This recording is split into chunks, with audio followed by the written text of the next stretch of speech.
Bonjour, aujourd'hui je vais partager sur les égrégores collectifs, après avoir partagé ces dernières vidéos sur Je suis un égrégore, donc l'égrégore individuel, hein. J'avais envie de compléter comment l'être humain euh, se connecte aux égrégores collectifs de façon consciente et inconsciente.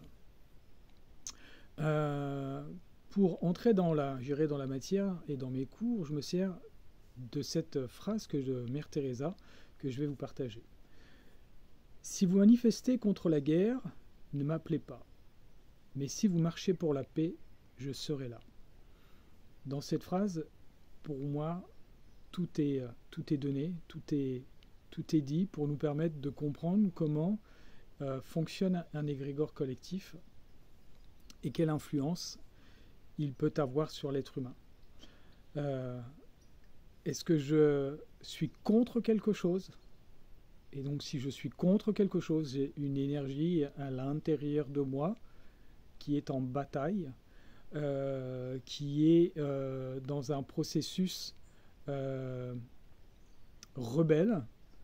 Et comment cette partie rebelle peut être utilisée, si on n'a pas conscience, hein, par la partie, je dirais, adverse, hein. On est en train de nourrir un égrégore sur lequel on est en train de vouloir changer. Euh, Plein d'exemples nous sont donnés, hein, depuis maintenant des années, et dans ces années, dans cette dernière décennie, hein, où on peut voir toutes les manifestations. Euh, on en voit du contre, et comment l'énergie est récupérée pour aller combattre ce contre. Voilà, hein, c'est une façon de voir sur le plan énergétique, hein. Je laisse le libre arbitre à chacun de faire ce qui lui semble bon et juste de faire. Tout a un sens, c'est OK pour moi. Mais voilà, c'est juste se permettre d'éveiller parfois notre conscience pour vraiment euh, utiliser, je dirais, pour moi, de la meilleure manière notre énergie, hein.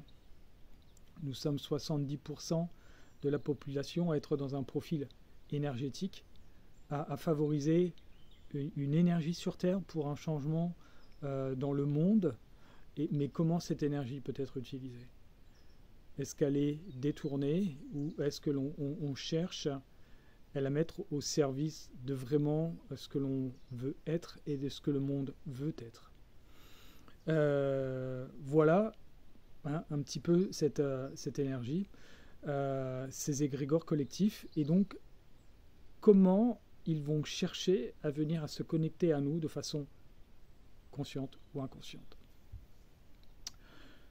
Euh, pour rappeler de petits schémas, hein, qui n'a jamais fait ces expériences d'aller manger chez quelqu'un, des amis, peu importe le contexte, hein, d'arriver super bien, super détendu, joyeux et ainsi de suite, et de repartir, d'être complètement à plat, complètement vidé, et je dirais même triste, malheureux.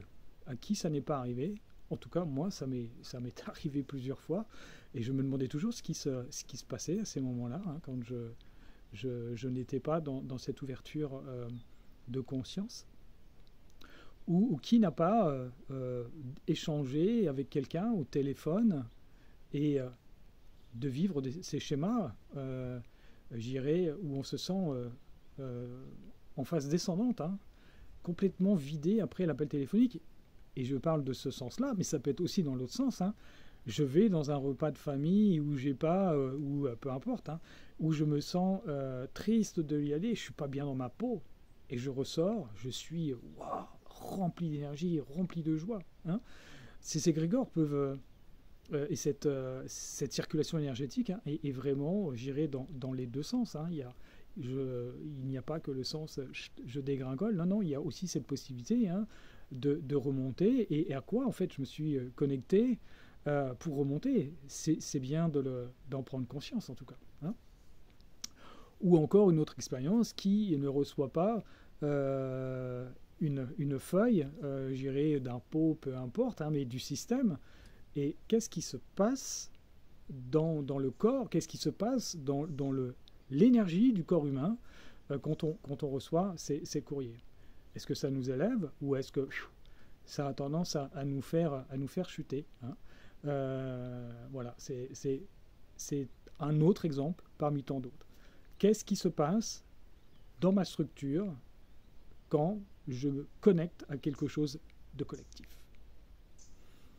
Alors, pour le collectif, plusieurs attaches, plusieurs ancres chez l'être humain peuvent se loger par l'énergie vitale, par les désirs, les émotions, les sentiments, ou encore par notre tête. J'ai fait une vidéo sur ça, je ne sais pas si elle sera avant ou après, mais peu importe, hein, on verra l'esclavage dont je peux faire part au niveau de la tête, et sur le plan du design, de la structure énergétique de l'être humain, 70% de la population est ouverte à la réception d'énergie qui viennent de partout. Et comment l'être humain va devoir gérer cette énergie collective, planétaire, galactique, d'un système? Comment l'être humain gère cette énergie collective?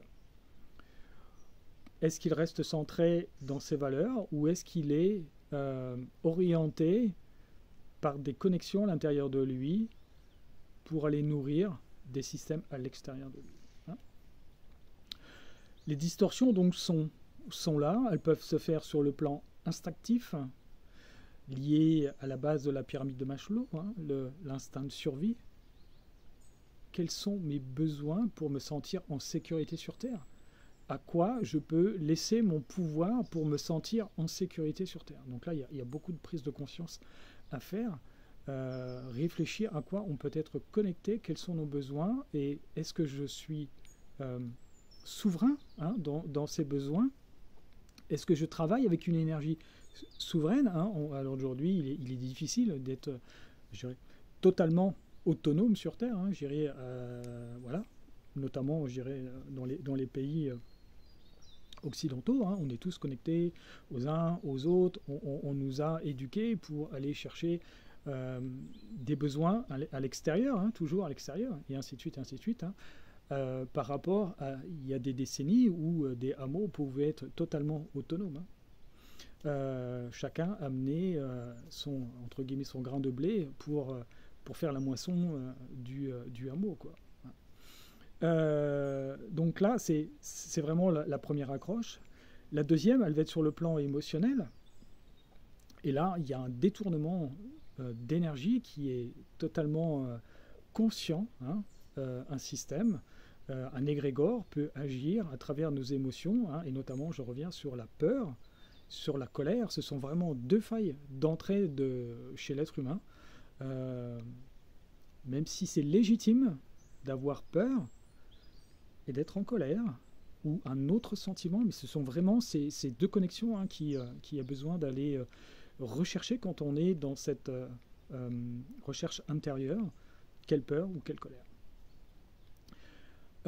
Et donc là, sur ces failles, est-ce que je contourne ou je détourne cette peur et cette colère, j'arrive à trouver la solution, la clé pour me permettre d'avancer, hein?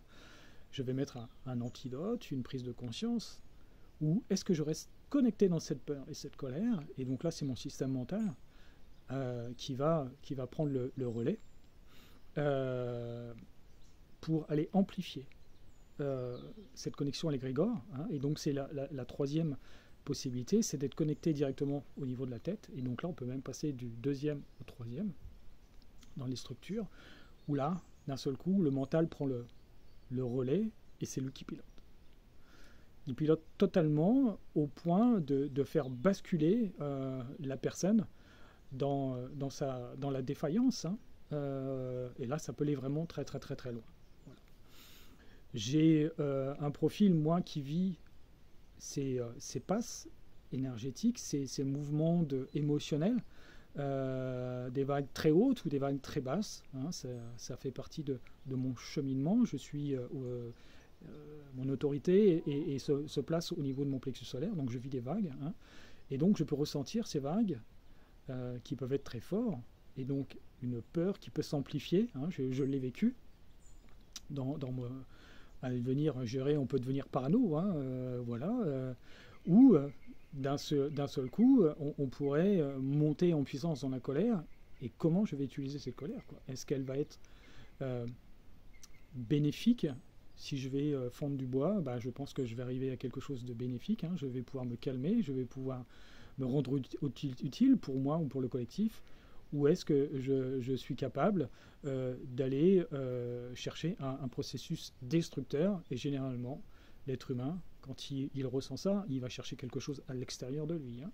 Il n'arrive pas à le gérer à l'intérieur, donc il va aller se défouler sur quelqu'un. Il va trouver une cible pour aller vider sa colère. Est-ce que je suis dans ce processus ou pas?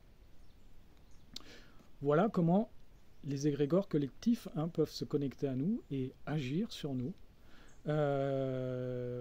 C'était un petit peu ce que je voulais compléter par rapport à l'égrégore individuel, mais comment tout ça peut être connecté à du collectif et comment ça peut agir sur moi. Voilà. Quand on est au niveau de la tête, hein, c'est tout le plan psychique, hein, c'est tout le plan de conditionnement dans lequel on peut être connecté. Hein. Et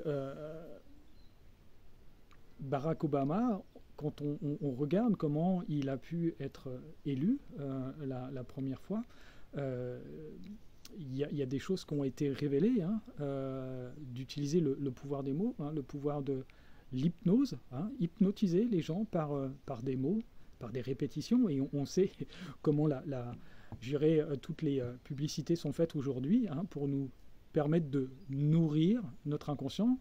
Rentrer dans un magasin, vous n'avez pas faim du tout à l'entrée du magasin, vous avez fait 10 mètres, et d'un seul coup, il y a plein de pulsions qui viennent chez vous, je veux dire, j'achète ça. Regardez la liste, comment elle est conçue avant d'entrer dans le magasin, et regardez le caddie à la sortie. C'est effarant. Hein. Et là, on peut se voir, mais d'où vient l'énergie qui m'a poussé dans ces états compulsifs à aller acheter des produits, et parfois dont je n'ai même pas besoin. Voilà comment un égrégore collectif peut agir sur un individu. Donc, c'est ce que je voulais partager aujourd'hui.